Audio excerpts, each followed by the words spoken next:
Nós vamos conversar agora, gente, sobre toda essa leitura da atuação do Supremo Tribunal Federal, essa possível, suposta pressão do ministro Alexandre de Moraes sobre o presidente do Banco Central, isso tudo causando essa movimentação, como eu disse, pelo impeachment do Alexandre de Moraes. Um novo pedido, inclusive, já foi protocolado. Agora, esse afastamento dos ministros continua sendo bastante improvável aqui no Brasil. Em mais de 100 anos, o STF teve apenas um magistrado que foi afastado pelo Legislativo.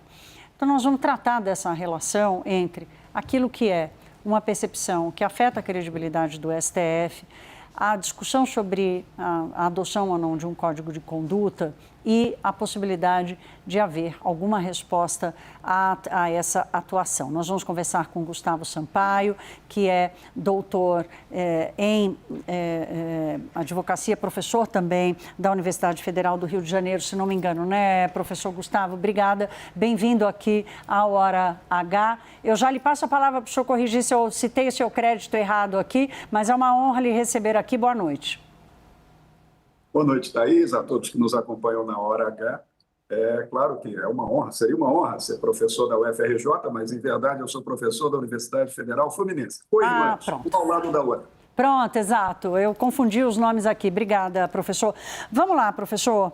Olha, nós vimos, inclusive hoje, o nosso colega Carlos Saldenberg trouxe casos de afastamentos de ministros que aconteceram recentemente no Chile. Isso tudo gerou um debate aqui no Brasil, o seguinte: a gente consegue tratar o afastamento de um ministro que teve um comportamento inadequado sem provocar ruptura na democracia, sem provocar ruptura na institucionalidade e na República?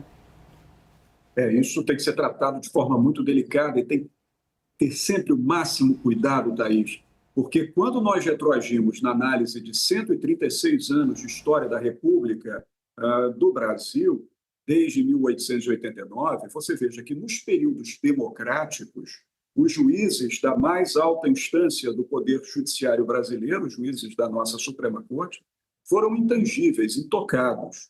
Nunca aconteceu uma deposição. E quando houve deposição, foram 3 ministros do Supremo Tribunal Federal, logo depois do ato institucional número 5, cassados pelo regime militar, pelo regime de opressão, que foram célebres ministros, inclusive, Hermes Lima, Vitor Nunes Leal e também o velho Evandro Lins e Silva. Foram cassados debaixo do ato institucional número 5 porque desagradavam o regime.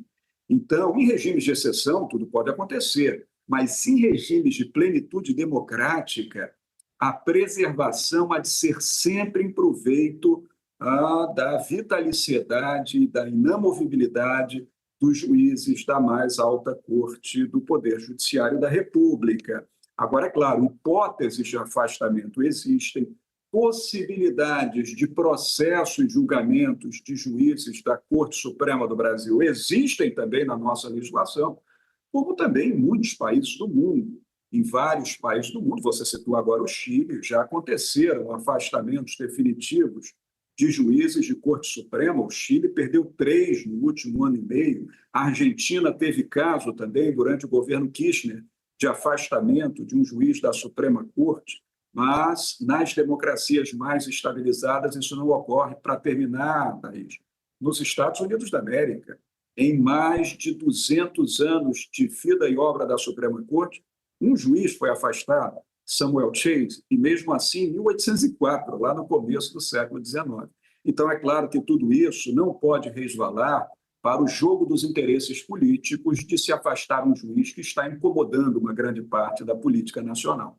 Claro, não, o senhor tem razão. E essa tem que ser a preocupação, né, de estabilidade das instituições democráticas, porque são elas que vão garantir a estabilidade da República em última instância.